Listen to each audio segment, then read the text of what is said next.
Sithathe nanti ithuba siphinde sibingelele izingane zakwethu. Sibulisa wonke umuntu obe nenhlanhla ukuphinda ahlangane nathi ngalesi sikhathi. Namhlanje umhla ka-23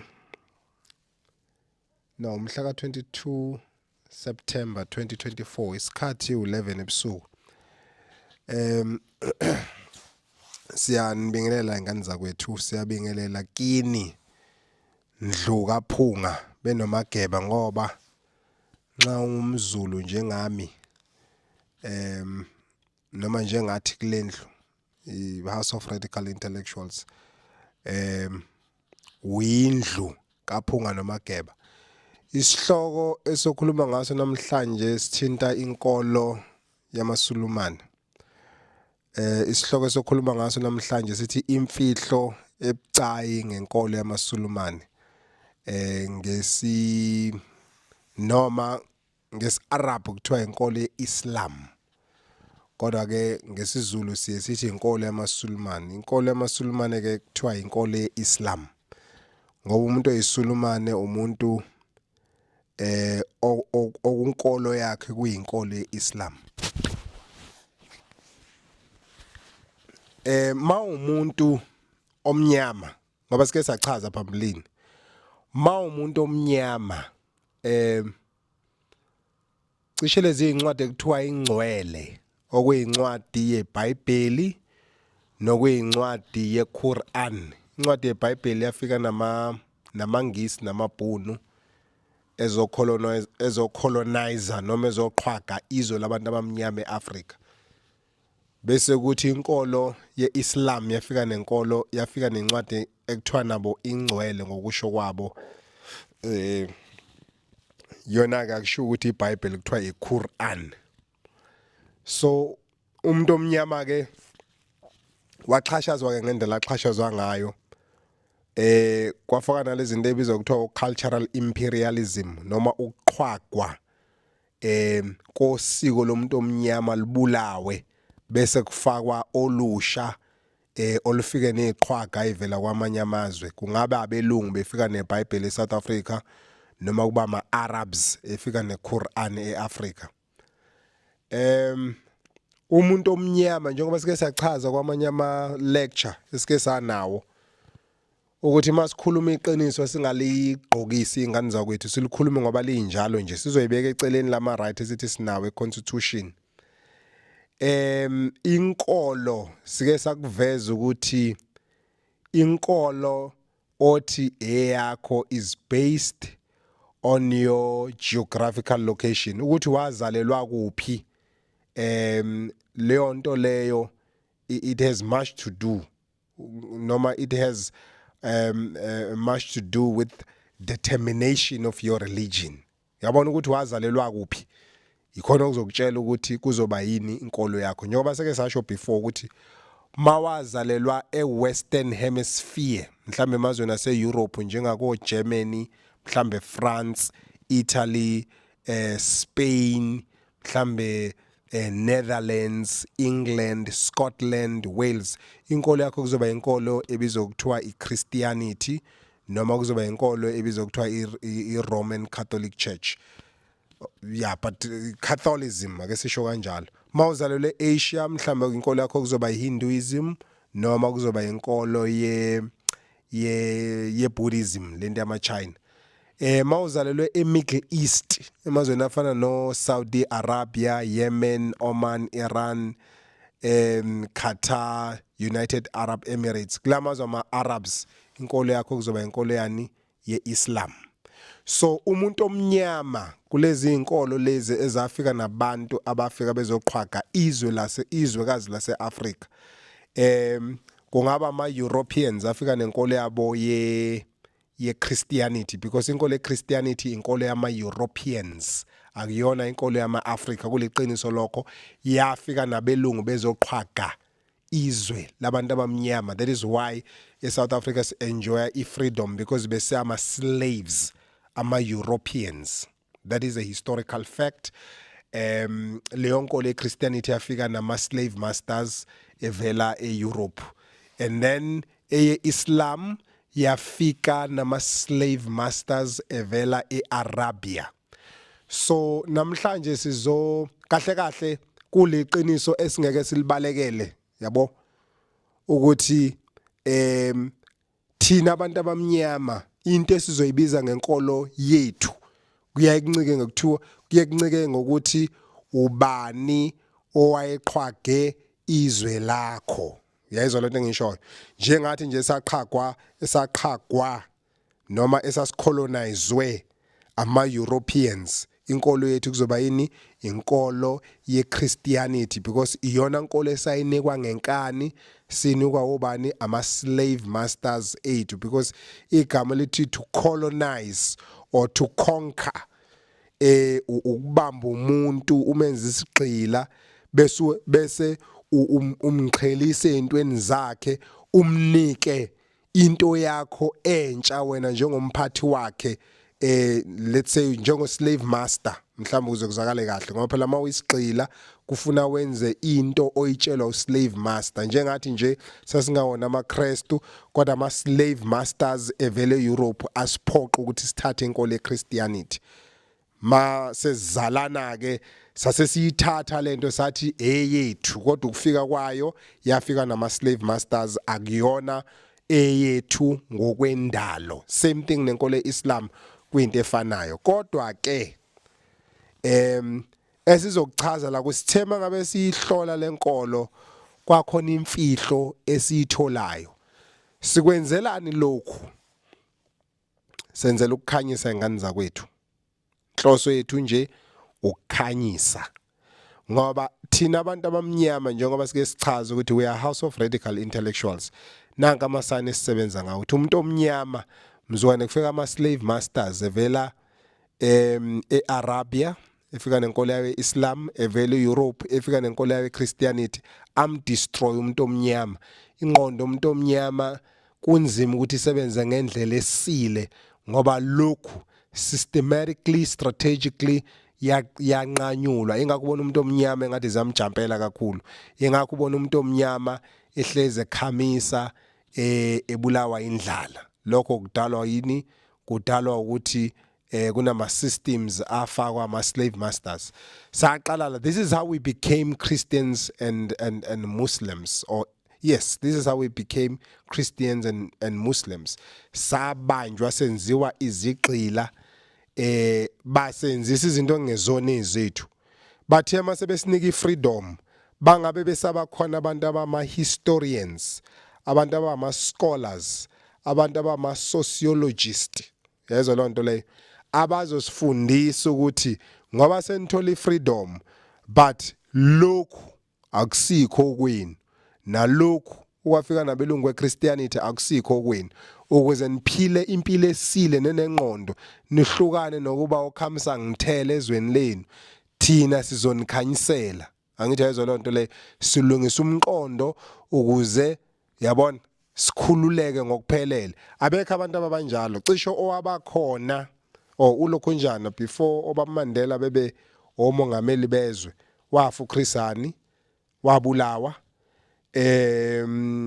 no Steve Biko one of the radical intellectuals washona naye bambulala kwase kwathiwa thina abantu abamnyama asicelebrate ifreedom yabo but angaba khona ama historians azositshela ukuthi lalelane ke ngane zakwethu njengoba nithi enjoy freedom nje kodwa nakho la sisuka khona so ukuze sibe nendlela ecacile ukuthi njengesizwe sabantu abamnyama sihamba sibhekephi nakho la simele sihambe khona abekho labo bantu abasitshela izinto ezikanjalo so that is why sivule this house of radical intellectuals ukuthi njalo sithi masihlala senze njani sithi ukucaciselana ingqondo njengoba sike sisho ukuthi bakhona nabanye abafowethu abenza umsebenzi othi awufane nowethu asibazi uyabona nje ikhona indle siphinde sayithola la ibizwa kuthiwa i-radical conversations ikhona i-channel ebizwa kanjalo bese kuba khona enye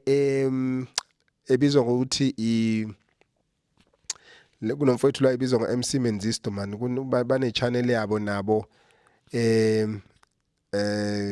ekhona la ku YouTube i-Transformation Live nabo balekelela ngezimo ezithize ke abasuke belekelela ngazo kodwa thina into esilwa nayo kakhulu ukulungisa umqondo umuntu omnyama ngoba uyabona ayikho into asikho isikhali esasiza abelungu nama Arabs ukudestroyeni umuntu omnyama noma eqedeni nje ngomuntu omnyama ukuthi akwazi ukucabanga ngendlela edlula lento ekuthiwa inkolo. Yingakho kube ngazi ukuthi sibhekene nenkolo isikhathini esiningi.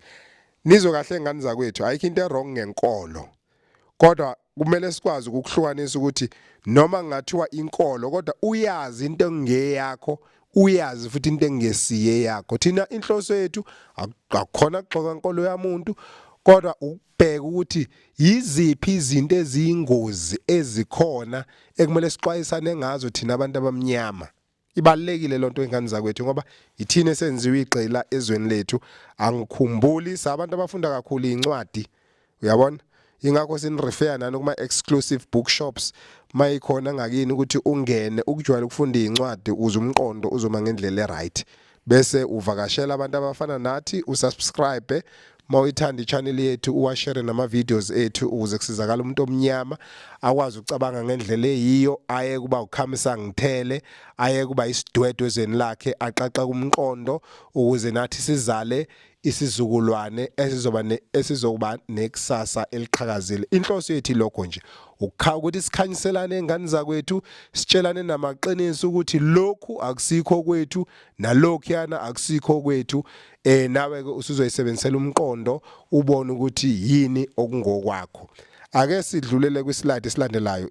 Isihloko sethu sanamhlanje sitheni imfihlo ebucayi ngenkolo yamaSulumane noma ngenkolo yani yeIslam. Sikhumbuzane ke ngani zakwethu lenkolo akuyona abantu abamnyama inkolo yani inkolo yama-Arabs njengenkolo yeChristianity akusiyona inkolo yabantu abamnyama inkolo yani yama-Europeans ama-slave masters abantu abamnyama noma inkolo yabantu abafika nobugxila babathwesa lobugxila umuntu omnyama for more than 500 years besithi asikucacise lokho as House of Radical Intellectuals. Ngani zakwethu nansi ke imfihlo ebucayi esithema sihlala sihlola sase siyithola ngenkolo yobuSulumane noma ngenkolo yeIslam. La ingane zakwethu kunendoda la ngiyasaba ukukhuluma ngale ndoda ebusuku kodwa ke ngokuthemba indlamhlathi kaMayekisa bombela isitimela samaMpondo cha ngeke kwenzeke lutho kunensizwa la lensizwa bayibiza ngo nansi ukuthiwa uBaphomet igama lalensizwa le yabona ke mawujoyina inkolo uyena Baphomet ke lengane zakwethu yabo mawujoyina inkolo yakwa Satan right lento ekuthiwa iIlluminati ikwenza ube rich ikwenza ube famous kodwa idemon olikhonzayo yileli wengane yakwethu igama lokuthiwa uBaphomet uye lo ngoba umbona ke idemon vela linazi inyawo libe namanqina kanje uBaphomet lo bese baneimpondo uyimbuzi kahle kahle sike sayichaza lento igama lithi goat ukuthi imele ukuthini nanokuthi kungani ama-Europeans engayidli imbuzi ngoba igama lithi goat limele greatest of all times G umele greatest O amele of A amele all uT amele times greatest of all times kusuke kusho bani lombhemu lo uBaphomet muhleke kubantu abamkhonzayo yabona nje insizwe efana no Ricky Ross ngase kufihle lokho efana no Jay-Z no Puff Daddy cishe uPuff Daddy usejele njengamanje ngecala lokuthi ubelala nabafana abancane mawukhonza ke lombhemu veleke ka Sathane bafowethu ziningi izinto engasile ekuthiwa zenze and uzozenza ngenkani awuzoncengwa ithi ayifane nalodoti lo enopromotayo ndiyangicika lento le engazuthi singinga time isani iya trend kunento etrendayo kuthiwa thatha lento ayinabungozi le nonsense le yokuthwala kuthiwa abantu abahamba bothwala niye kulabantu abayibiza ngodokotela kuthiwa wozani nizothatha izinto beze bethi banama special ngakulale bafowethu uma uthathe lanto leyanto nje lento okuthwala kahle kahle isatanism. Thina abantu abamnyama siyathwala mangabe mhlawumbe uko America noma uko England noma use Europe abelungu babhizi nalento lekuthiwa iIlluminati. Mawujoin iIlluminati idemon elidlubhedu yilele kuthiwa ilombhemi lo Baphomet. Sithema siyibheka ke lensizwa ngoba sike sasho ukuthi thina mafowethu si pequlula kwasani. Angithi kuthiwa thina abantu abamnyama sinangqondo sizinto zokudansa. Yabona abantu abakwazi ukudansa mosinika umdanso wasinika utshwala wathi asikhwelane yabona nje lezi zinto engenangqondo nje nazo zonke lezi ezinye izizwe mayibuka thina zibuka abantu abangenangqondo. Cha ke la kwaZulu njengoba sisho ukuthi kunendle evuliwe labo ingane zakwethu ekuthiwa iHouse of Radical Intellectuals ayikho into esingayiphequluli. Mhlawumbe umuntu onomqondo lulu ngazi ukuthi mhlawumbe uzothi sinamadimoni mhlawumbe uzothi siyahlanya emakhanda kodwa zona ngoba ukutshela into esingayiphequluli thina seningi kabi izinto esonikhombisa zona ezibucayi ngalendlela ubungeke uzwe inake kodwa solo sinivezela nje khona nizobona ukuthi sihambile ngokomqondo nesinzima. Abelungu beze bethi singafundi nje babesaba lento ngoba bayasazi ukuthi mase kuthiwa sihlakaniphile ukuthi siba kulephi izinga. Yingakho basigqilaza iminyaka eminingi kangaka ave sinzima engane zakwethu. Manifuna ukuyibona abantu abamnyama ukuthi nihlakaniphe kanjani iyodwa into esishoyo. Hlukana notshwala number 1. Number 2 niphume nakulezi izinkolo ezafika zizoxhaphaza obabamkhulu beni. Kuliqiniso engane zakwethu. Si celebrate Freedom Day namhlanje indaba zo Sharpeville massacre. Si celebrate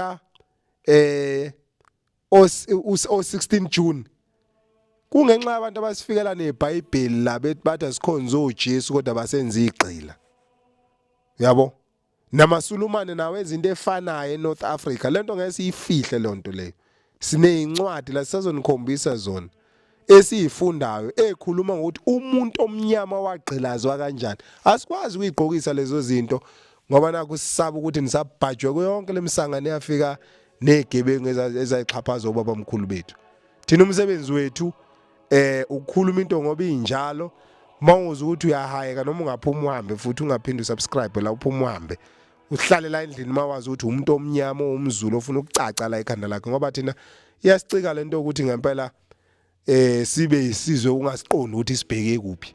Into yenza lokho ukuthi we lack knowledge, so that is why we teach one another and we take time when we talk. If ungenaso isikhathi noma ungayixakanga uphinda uzosivakashela la sina isikhathi so lento esiyenzayo la inhloso ukufundisa.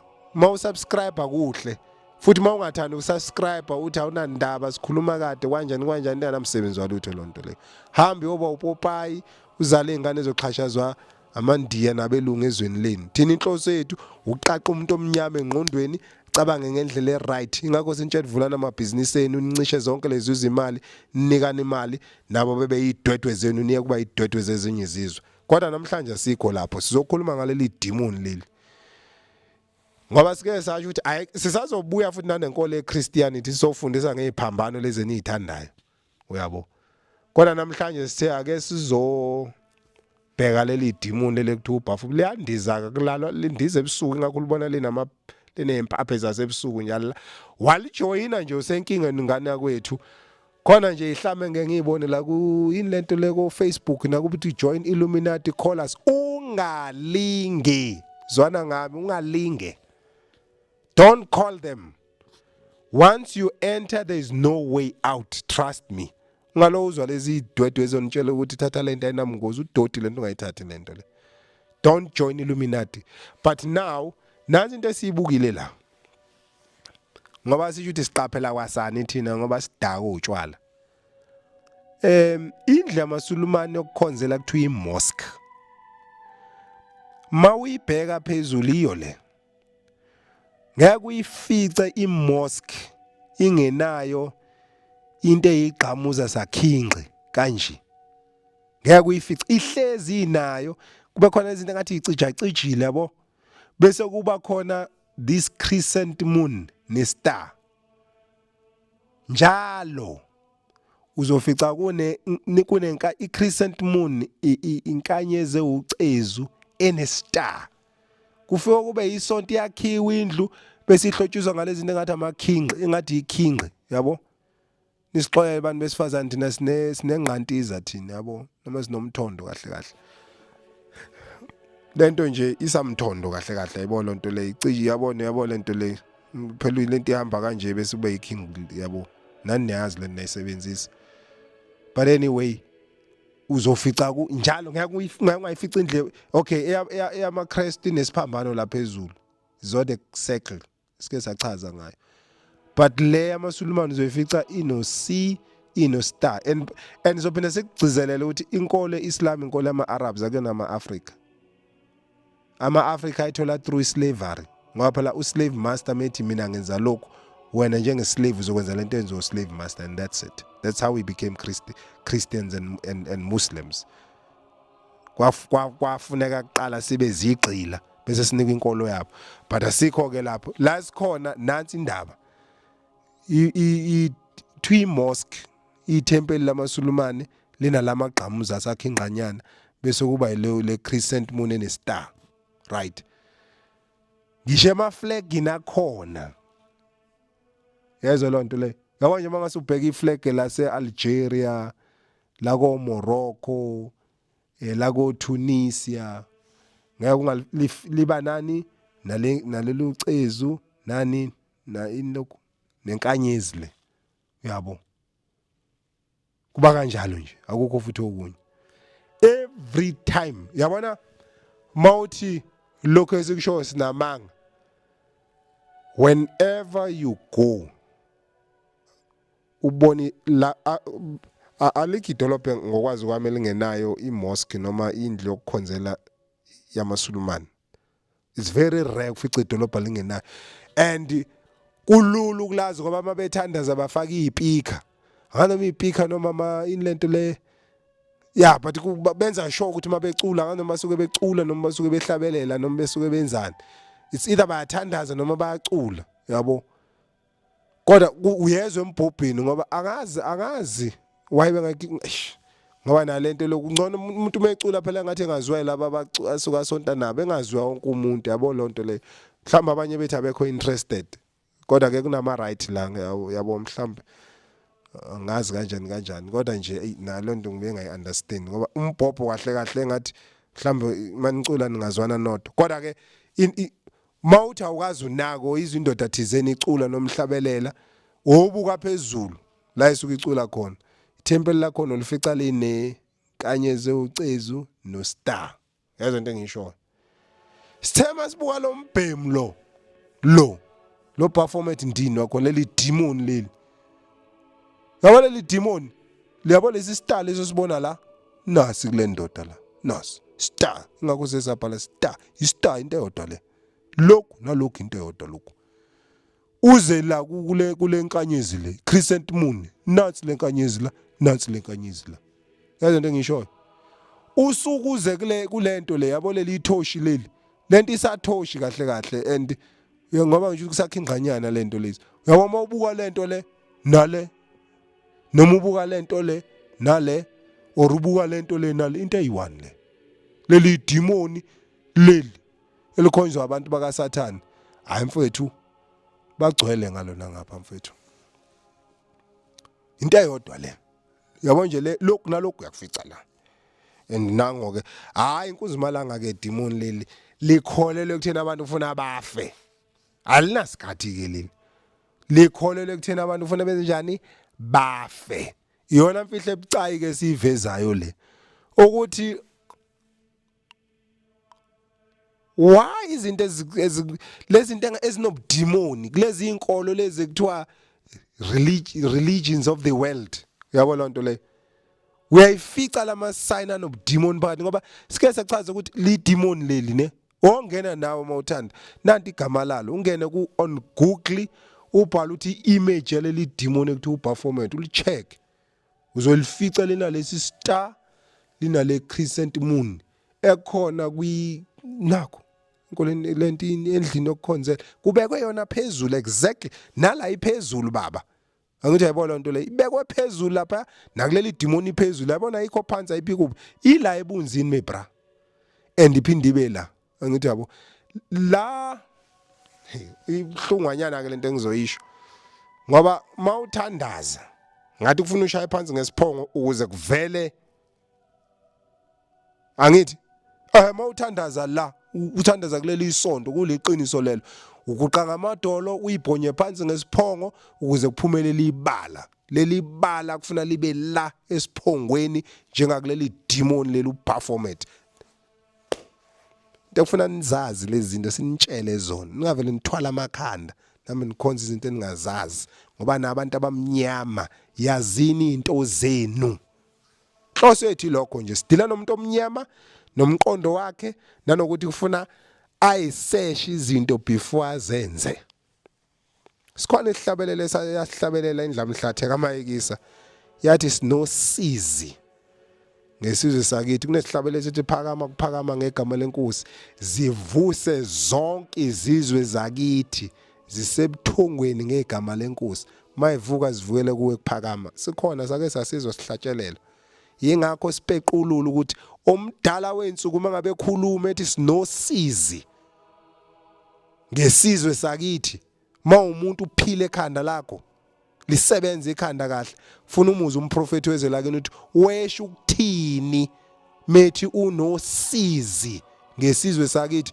ngoba nambe ningena emasontweni nithi nikhonza uNkulunkulu engabazi ukuthi ba associate nani ngani zakwethu kumsebenzi wethu ke thina ukuthi umprofeti mangabe ekhuluma wezwe lethu and asisho ukuthi kholwani kuwe ngani zakwethu asisho ukuthi izwe nezwe linawo umprofeti walo izwe nezwe linawo umprofeti walo lokho kufuna sikucacise lokho yabo ukuthi into ebhlungu ke lo wafika ezweni lakithi indlamhlathi kaMayikisa ubhomba lesitimela samaMpondo wabhala kwisihlabelelo sesine wathi iza namuhla iza ngamandla khona isihlabelelo esisho njalo sasake sasibona esithi izwa udumo luduma kakhulu kodwa alibizi nanombani lubiza abangcwele nabakhethiweyo yezwa lonto le akungeni nombani lubiza abangcwele nabakhethiweyo yezwa lonto le kumsebenzi wethu ukufundisa ukuthi mayekhuluma umprofeti wezwe lethu bese sipequlula engithi sifundile ngani zakwethu yona inhloso nje noma yona mfihlo ebesifisa ukuyikhombisa umuntu omnyama ukuthi la kunaleli demon sithema ngabe silisesha leli demon safica kule nkolo yama-Arabs ekuthiwa iIslam lesi star sihleli la kuleli demon lo si noma lenkanyezi ila iphinde futhi ibe la uyabona mabethandaza labantu kufuna bayibhonye phansi ngesiphongo ukuze lento kuleli demoni ibe khona eziphongweni zabo hambani ke nani ngani zakwethu niyo landela lezi zonke lezi zinto eningahlangane nazo enilandelayo ngoba mhlambi iconstitution ithi ninani ninelungelo thina before ube nelungelo ufuna ube nani ube nengqondo umsebenzi wethu ukuqaqa umuntu omnyama ingqondo ukuthi lokho esikushoyo kufika kanjani kuwe we don't care as long as we show you the proof we show you the evidence bese sikurefer ukuthi go and do your own study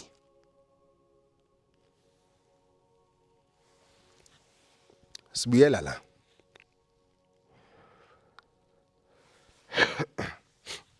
yabona mawubheka lo mbhoshonga la phekwa lesi star lesi mawubheka lo mbhoshonga lo uyaphezulu ubheka lento le uyaphezulu into eyodwa le mawusuka la uyaphezulu uphinde usuke la uyephezulu yabo le gqamuza leli nalokho into eyodwa lento le sizoke sinivezele ukuthi kubhlungwanyana sazi noma ingane zayibuka lento thina siveza yonke into as long as izokhanyisela umuntu omnyama ngoba into enesidina ngomuntu omnyama uvela athwala ikhanda enze umuntu omnyama sazi kwakhala nyonini nakuthina kubhlungu umprofeti wezwe lethu mezothi unosizi ngesizwe sakithi ngoba sisebuthongweni ngegama lenkosi niyafathuza bantu abamnyama usho njalo uShembe uthi niyafathuza sikhona ihlaba lesiphakama kuphakama ngegama lenkosi zifuze zonke izizwe zakithi sikhona phakama kuphakama ngegama lenkosi ocela umuntu inhlalisuthi noma uJamangweni noma intombi kaNandi iyokukhombisa kubhaliwe lento ukuhlabela ikhona ihlaba esisho njalo inhloso sisuswe yiso leso sihlabelelo lezo ukuthi ake sipequlule nangumuntu ekhala uShembe lapha phakathi kwethu uyakhala mekhala ethi sisobuthongweni ngegama lenkosi asibheke zonke lezi inkolo esizithandayo ukuthi lezi zinto esithi siyazenza ngabe ziyizo yini uyabona mina nginalo ipipi mina yabona nje lento lime kanje take it or leave it lifike liqonde malifika lapha phambili bese liba isigaxa kanje yezwa lonto lifike liqonde lithi and xaxa mbijana vele lithi malifika lapha phambili ikhingqeleni mfowethu take it or leave it straight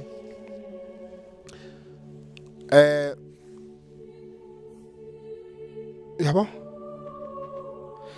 nje inkolo kunenkolo yamaJapanese yabona emva kwale video le ukuze lento esiyikhuluma ibe nemeaning ingabe insult ngoba inkolo yabona inkolo yabezizwe ingozi inkolo ngoba iba spiritual yabona once u spiritual into uyithanda ngenhliziyo awu apply umqondo nansi into engozi ngenkolo uyabona ungena khona uthi khaxa ngenhliziyo umqondo ungawusebenzisi noma kufika umuntu akutshela ukuthi yindaba makukhanda indlu kaNkuluNkulu ihlotshiswe ngeimage yomthondo why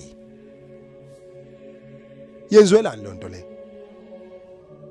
and leli demon leli ayikho into especial kwi demon njenge sex ingakho uPuff Daddy begcwele emajele bonke no R Kelly no Michael Jackson ngoba kuthiwa hlabana abafana abancane ingakho nalento obutabani ininganga kanje ukuthi ngoba ngimdala ngingaka nje ngihambe khona istory ngeke ngasizo kwathiwa indoda idlwengule i-infant usana yadlwengula to death khonza leli demon lo muntu lo tshelwa yimi khonza nanti uyaphoqwa kuthiwa kwenze wangakwenza uzoyibona ufana nobani kuyahanjwa ebusuku uyabona ngoba umbone efaka amaphiko kanje wakhonza lo muntu awulala ebusuku ngane kwethu sidalwa khohlwa mfowethu buthongo ngeke uzubazi ubuswa ukubulala abantu uhlezi unenhliziyo embi ubashaya ngamabhomu ubashaya ngezibhamu wakhonza le nonsense le yabo lezi sithombe lezi sasithatha emasukwana khona indawo emosque lapha emasukwana sasithatha khona sithatha nje just this image lomgxala ufika ube yilento lapha phezulu yabo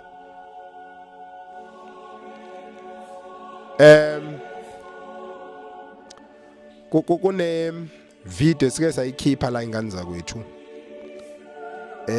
ekhuluma ngenkolo kaSathane ikhona uyabona nje labantu okuthiwa inlezi zinto okuthiwa umongameli yonke lonto leyo nalabantu abekuthiwa ibona abaphethe umhlaba amazwe omhlaba ahlangene kanjani yonke lento union njengo European Union African Union zonke lezo zinto lezo nje yabo lezi zaqalwa abelungu ikhona isivezile ivideo ekhuluma ngalonto leyo ukuthi yonke yabo kunalento ama Freemason yonke lo nonsense leyo nanga umuntu okhonzwayo mfethu lo bastard lo igama lakhe Nanti yabona uma ufuna ukuba yi-celebrity yabo bonke lama celebrity adumile acula umculo ongathi ishu ngenqane kwasho ngamagama babophisana labantu ungaboshwa ngempela futhi uboshwa umbhedo phela izwe maliphethwe ikhonzi zakaSathane bese uyi-expose kubantu lezo ikhonzi zakaSathane ungangena enkingeni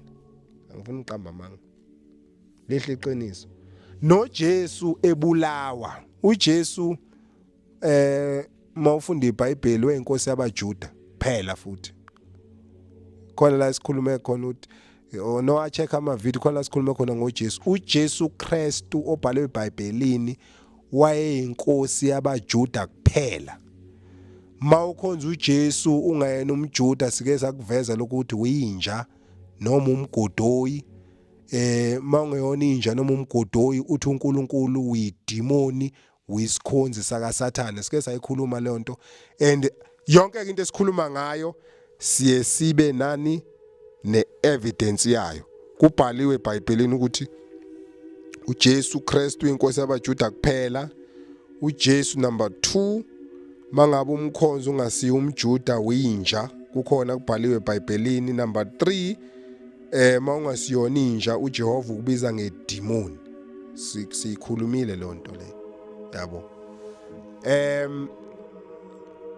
la mawi celebrate ufuna ukuduma njengo Beyonce mhlambe njengo Jay-Z o Rihanna ngizosho laba abaphesheya vele ngeke bangibophisa ngibaba abangazi manje mangisho laba bala eSouth Africa ngizosuke ngigaxele yabo kodwa khona umfowethu ekuthiwa uQuesta nje nawe ukakhuluma ngalento yini yeIlluminati esho ukuthi ayipromote ngendlela suke ayipromote ngayo cha ngeke ngisabe ukusho lokho ngoba ukhona kwi-YouTube video na ungamcheka la ipromote khona lento lena nje yena uopen ngayo angithi yabo lonto leyo but mawujoyineke leyo nkolo ke leyo ngayi Freemason noma Illuminati ukhonza lo bastard lo to perform igama lakhe uyandizwe ingane zakwethu wamkhonza nje nawe awulale ebusuku ubuthongo ngeke ubazi ingane zakwethu uzondiza nansi into ebhlungu esenza sikhuluma ngalendlela esikhuluma ngayo siqonde ngqo singalo sithemeleza siya le engazuthi sisesontweni wambona umuntu osesontweni ekhuluma ngoAbrahama no David abantu angabazi elethemeleza yale ngoba vele usuke eqamba amanga yabo usuke eqamba amanga ekhuluma izinto angazazi enze ngathi uyazazi asikhulumi kanjalo thina sikhuluma ngento esiyaziyo lo doti waleli demoni yabona ingane umfana le ngithi yabona ingane intombazane le inhloso ukuthi ku separate ama families sisazon David ayikubhalile ngalezi zinto lezi sisazonivezela incwadi sifuna ukurefer kwi-page ukuthi yabona mawufunda incwadi mhlambe and the truth shall set you free noma children of the matrix noma siziningi incwadi esinazo ka David Icke esinazo ne la uchazelwa khona kunencwadi ekuthiwa nje iBrave New World ama families kufuneka aseparatewe yazo lonto le ingane yabona nje mangabe nginengane njengamnje nginezingane mina ezimbili angihlali nazo ihlala nonina saxabana nonina zwani angithi lezo nto engisho asizwani ngoba kubreakwe in nature kaNkuluNkulu ukuthi owesifazane akahloniphe indoda yakhe owesilisa bese kuthiwa yeneliswa isho njalo incwadi ithi yeneliswa ukumthanda umkakho isho njalo incwadi bese kuthiwa lapho begcina isabatha akababheki ngamehlo akhe ubabheka njengomakoti ehlonipha umyeni wakhe nokusho ukuthi ukuhlonipha umyeni wakho owakulobola wakuganisa kuyinto enkulu uNkulunkulu yayizwa lonto le kuthiwa mhlonipha kuthiwa mabegcina isabatha umenzi wezulu nomhlaba akababheki ngamehlo akhe ubabheka njengomakoti ehlonipha umyeni wakhe kuyinto enkulu kuNkulunkulu ukugcina isabatha so mawugcina isabatha ukubheka njengomakoti chethi ukubheka njengomakoti ehlonipha ini umyeni kuyinto enkulu kumenzi wezulu nomhlaba ukuthi umakoti ahloniphe ini umyeni wakhe bese ethi wena myeni walowo makoti yeneliswa ukumthanda umkakho okusho ukuthi musu ukambhabhabala nezifebe ubuna umakoti wakho yingakho mawuyindoda yakwaZulu kumele okungenani umganise nalona omunye umakoti ngokuphelele musu ukambhababala nefebe yeneliswa ukumthanda umkwakho isho njalo nje lencwadi makuthiwa yeneliswa ukumthanda umkwakho kahle kahle kusho ukuthini ungahambulala nonondindwa finish right but ikhonzi zakaSathane bese zithi kuyalinganwa umfazi nendoda kuyalingana angithi benzela ukuthi silwe angithi wezwa lonto le benzela ukuthi kuxatshwane umenzi wezulu nomhlaba usho ngamasibomu uthi wena thobela ini indoda yakho wena ndoda yenze njani yeneliswa kumthanda umkwakho kune order lapha ngithi yabona khona ongapheki komunye lo ngaphansi komunye uyayihlonipha indoda yakhe nalona wenze njani uyeneliswa kumthanda kune order ikhonzi ke zalidemoni bese yithini kuyalingwana 50-50 yazwa lento engisho ingane oyizalayo iyalingana nawe mzali wayo uyabona mawuthi uyishayela umthetho uyabona makwenzekile ingane uyizala njengami nginengane mayingezo ngiyakwazi ukuyithinta ngoswazi yazi mangiyithinta ngoswazi ngenzelani ingihloniphe njengomzali hayi ngoba ngizonda but ikhonzi kaSathane ethini zithi iabuse zingifake ejele uyazi why kumele ngiye ejele ngoba lengane kufuna ithathwe bayiprogramme ikhonze ini lo nonsense le phela abafowethu umuntu okhuluma ngeNew World Order yabona njengami nje ngiyakusa ngiprogramme yonke le nonsense ekhona njengamanje njengokuthi nje ngingaganwa enye indoda inonsense ngeke ngiyenze lonto le nezingane zami zabafana ngizoyitshela ukuthi ngoba umfana uzoganwa intombazana umfana akaganwa omunye umfana isatanism lonto ningayenzi yona into esoyifundisa izingane zethu ayifuneki kodwa leyo mfundiso tuyacwaswa ngoba siphila kwini kwi-New World Order ingane eyintombazane eyumfana kumele kukhonzwe ini leli demoni welcome to the New World Order sikhulumile bafethi ngenkolo kaSathane siyacela ningasabi ukuyibuka into esiyichaza lapha yana ngoba iyiyo uyathanda awuthandi izokwenzeka unless nizosilalela bese nivula umqondo nishintshe indlela yokucabanga niyosinda la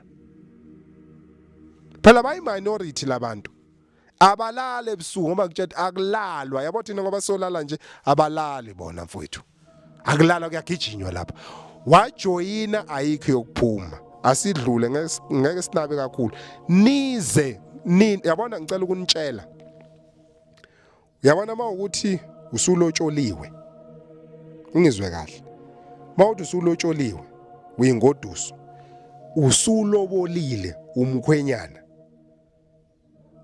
angazi bese ngayilalela kanjani indlamhlathi kaMayeke sayingane zakwethu angazi masinendlela angazi ngoba cishe ifundiso zayo mina ngibona kuyizona abafowethu eziyosilekelela ekutheni kume imizwa wabamkhulu njengoba kwakunjalo endulo ngoba bafana inqole ngathi igejile angifuni uqamba manga mawusulotsholiwe thobela indoda yakho wena ndoda hlukana notshwala unaka umkakho nilalele imfundiso yabona nje mawuthi wakazwide noma wakandwandwe yezwa lonto le mawuthi mhlawumbe wakanxumalo mhlawumbe mawukuthi mhlawumbe wakabanike mhlawumbe wakalithuli noma wakagcabashi mhlawumbe wakangcobo kangcobo kunomthetho wakhona okuphilwa ngawo ake nikufunde ukuthi mawusuke kini wathi yogana kafuze kangcobo ulalela izifundiso zakhona ukuthi yithini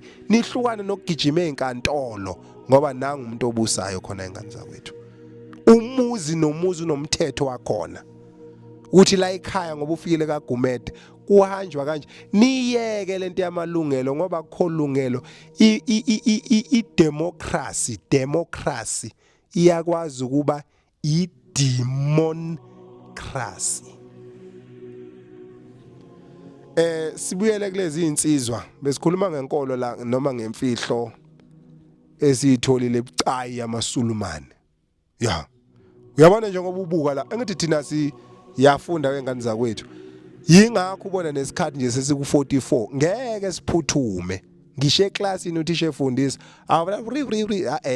uyakufundisa ukuze umqondo enjani ukhanobona nami senifunda into ezisile senenzo honors mhlambe no PhD you spend hours and hours in reading understand so that's what we do we spend hours yabo lesi sikhathi kuthina isikhathi esincane kakhulu thina we study more and more every day again and again ngoba inhloso yethu ukuzokhanyiselana nomqondo indlela esikhuluma ngayo rough and ngeke izijike kodwa ma rough injalo kufuna sibuye neevidence ukuze noma ucasuka benze njani uthi ukubohla ngane yakwethu silana ke la sikhona ngoba ubona la this is an Arab slave market umuntu oyiArab inkolo yeIslam isuke eArabia yabona nje eMecca kuse Saudi Arabia eMecca inkolo yani yama-Arabs ama-Arabs for many years sisazonivezela ayine slave market babesuka eArabia bejombe o Red Sea o Mediterranean Sea bahambe through Egypt yezo lonto bangene Egypt bathatha over babulala bathutha abantu abamnyama bayobathengisa babazigqila yezo lonto and then ba finish existence abantu abamnyama kulamazwe abaqhwaqa yabona nje amazwe afana no Egypt Libya Morocco Tunisia Algeria those big five as in North Africa and for your information the largest country in Africa as far as I know is Algeria alikizwe eAfrica elikhulu ukudlula eAlgeria as far as I know niyong correct am I wrong but as far as I know I do a lot of research alikizwe elidlula eAlgeria wonke lawo mazwe omo 5 Egypt Libya Morocco Tunisia Algeria those big five kwahlala abantu abamnyama bebulawa ama-Arabs athatha over kodwa ayefike ezokwenza lento ekuthiwa yini islavery yabona there was a slave market kwakuthuthwa abantu abamnyama beyokwenziwa ini igqila njengoba ubona ingane zabantu abamnyama lezi ama-images esiwathathile sathi sinivezele lento sikhulume ngathi hambani ke niyosonta nawo kodwa nibe ninalo ulwazi ukuthi labantu benza obabamkhulu benu igqila same thing nalento eChristianity kwakuthuthwa abantu abamnyama from Africa beyobazigqila phesheya kunanecule lakhandwa uBob Marley elithi Buffalo Soldier abantu ade school thina bekuno music obebizwa ukuthiwa reggae likhona iculo omcheka Buffalo Soldier by Bob Marley kwakwase Jamaica babethuthwa abantu abamnyama boba yigqila bethuthwa belungu abafika nenkolo yeChristianity ikhona nje ivideo sike sayibhala la ikhuluma ngoJesus of Lubeck sikhuluma ukuthi why abelungu uJesu bemthanda kangaka ingoba bakwazi ukumsebenzisa ukulutha umqondo womuntu omnyama ukuthi umuntu omnyama beyisigqila and ubugqila benzeka ngisho nala eSouth Africa kwadliwa indawo zethu senziwa kunento bebizwa nge-labor tenant ukuthi wena kafir ngoba yena umuntu omnyama ikafir ne uyinegro awunama means okhokha ezweni lami engilidlile kuwe then uzoba yini i-labor tenant khona into ebibizwa kanjalo kudala yabona nje mawusuye kumnyango lobekuthiwa land affairs agriculture no land reform kunama claims abefakwa lapha amanye bekuthiwa restitution claim amanye kuthiwa ama labor tenant claims ukuthi kubuyisela uhulumeni uthenga imhlaba bawuntshontsha abelungu kithi bangawukhokhela ngisho isent kodwa thina ufuna usuthenge kubo into ethi ayibe kanjalo so bawunichazela nani ngihamba nokwenza research yeni sibona isikhathi sesifuna ukuvalelisa kodwa mawufunda ngoba sike sachathi kunencwadi ekuthiwa ingcwele yamaSulumane kuthiwa iQuran mawungafunda nje ku chapter 48 verse 29 ifundeka kanje uMuhammad isithunywa senkosi, inkosi ke uAllah. Labo abamlandelayo, laba abalandela uMuhammad kumele babe nesihluku kulabo abangamlandeli, kodwa laba abamlandelayo baphathane kahle. Lokhu kusho ukuthi uMuhammad uyisithunywa senkosi, njengoba besho la ilaha illallah Muhammad Rasulullah. Ngathi lokho kusho ukuthi akekho omunye uNkulunkulu okhona ngaphandle kaAllah, and uMuhammad uyisona sithunywa sikaAllah. Njengoba kusho ukuthi uMuhammad uyisithunywa senkosi uAllah, laba abalandela uMuhammad kumele babe nesihluku kulabo abangamlandeli. Labo njengoba abangamlandeli nje uMuhammad kumele bebe nesihluku laba abamlandela, ngoba mina ngimlandela uMuhammad. Bese kuthiwa kodwa laba abamlandelayo baphathane kahle ngoba uMuhammad uthi akukhonza uAllah. So mangabe ukholela kulento ayisho uMuhammad ngoAllah, kufuna niphathane kahle, bese kuthi laba abangamlandela uAllah nibaphathe kabi, njengoba lento ehlezi ichaza lento lena ukuthi umuntu yabona labantu amaSulumane ngakunika imali ngoba athi wena awukho halal, kodwa ayithatha imali yakho ubungekho halal. Noma ungaqala lephi business ngeke bakusupport ngoba bazokutshela ukuthi wena awukho halal wena ngoba umkhonza uMuhammad, kodwa imali yakho bayithatha, benza sure bayithatha imali. So that's why they rich, because bathatha imali kini kodwa ayikho imali abayibuyisela kini. Noma izwe le njengomosquito, yabo umosquito mawuhlele kuwe ukusakha igazi, ube fit wona udla, ufika uzacile umaskiti kuwe udla igazi lakho kodwa uliphalaza ulibuyisele back.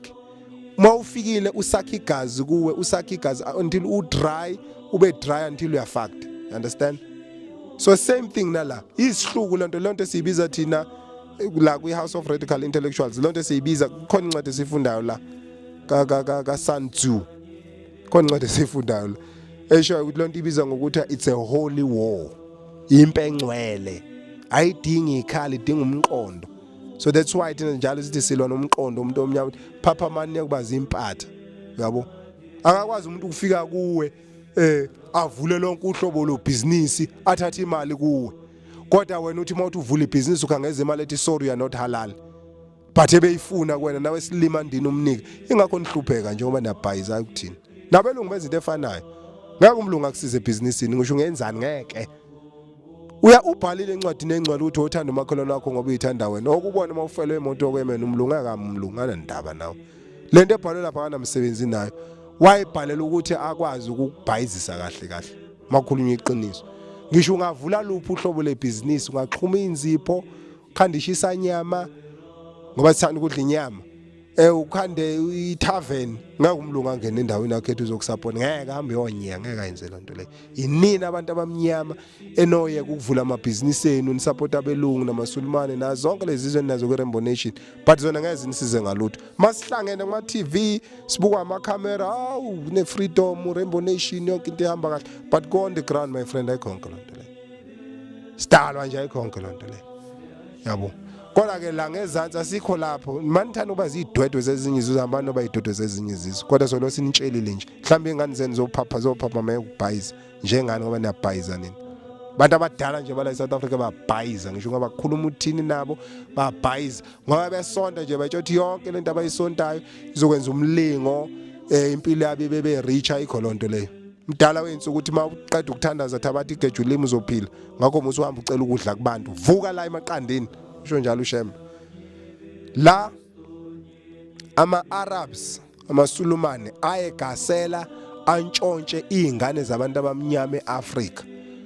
Lokhu kusenziwa namhlanje ishoshovu zalenkolo yamaSulumane, oBoko Haram, oAl-Qaeda, oAl-Shabaab, oISIS kanye noTaliban. Umkhubo omdala owawenziwa amaSulumane kwezinye izizwe, njengoba kubhalwe la kuQuran ukuthi uMuhammad uyisithunywa senkosi. Laba abalandela uMuhammad kumele babe nesihluku kulabo abangamlandeli, kodwa baphathane kahle kulabo abalandela lokhu. Ngisho ukuthi nje uba kind kulo muntu osukuna, kodwa kuyafana uma umuntu omnyama uyosonda nabo, kuyafana, ufika ube isidwedwe nje, iyafana. Same thing na kuyilento yeChristianity.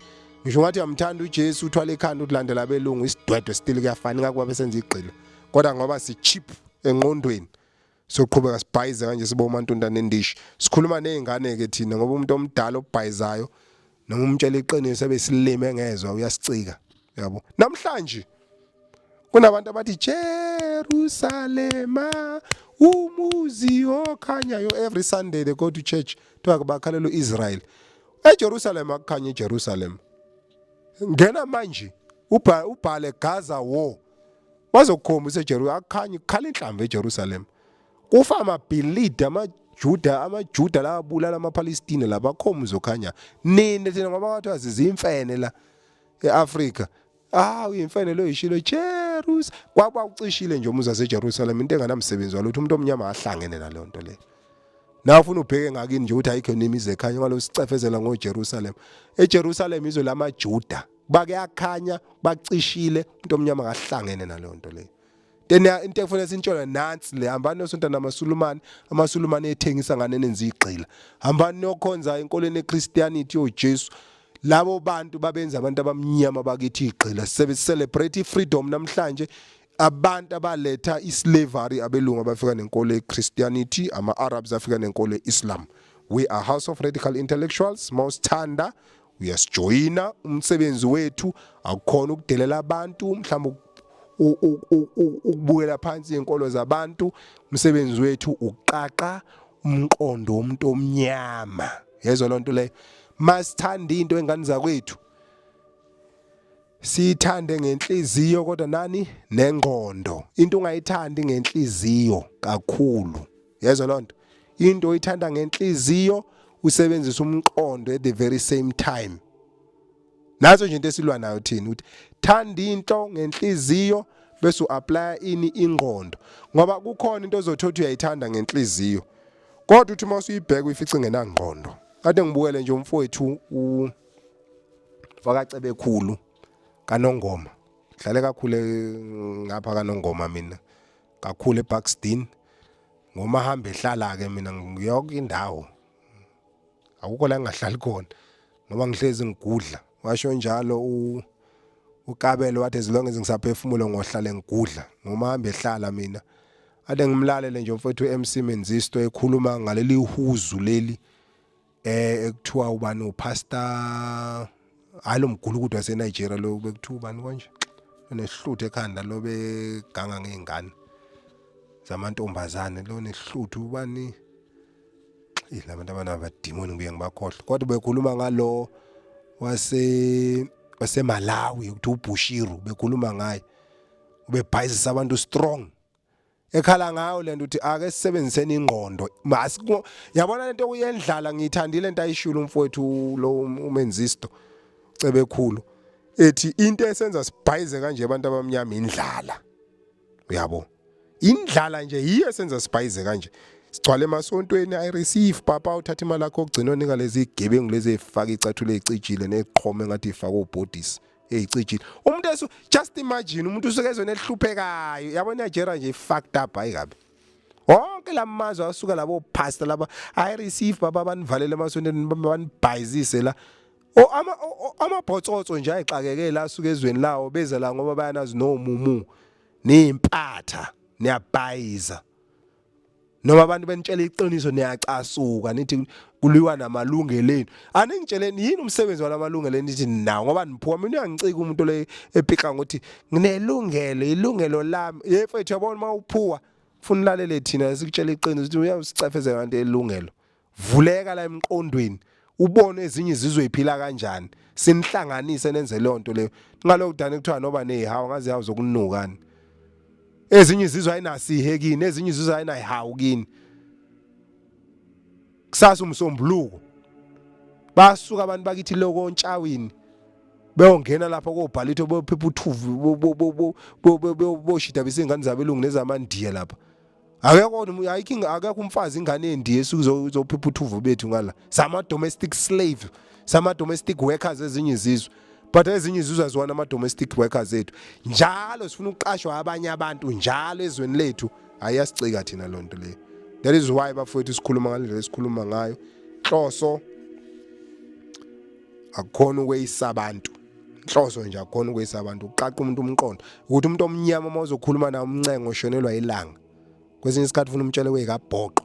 Bafowethu menzi wezulu lomhlaba uthi uyabathanda uthi uNkulunkulu uyabathanda bagcina usuku lesikhombisa.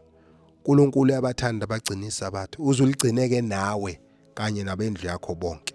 Usho njalo umenzi wezulu nomhlaba. Siyacela bafethu siwalalele lawo mazwi makuyisabatha silihloniphe isabatha. Ligcinele umenzi wezulu nomhlaba ligcinele uShembe. Siyabonga. Nkosi nibusise.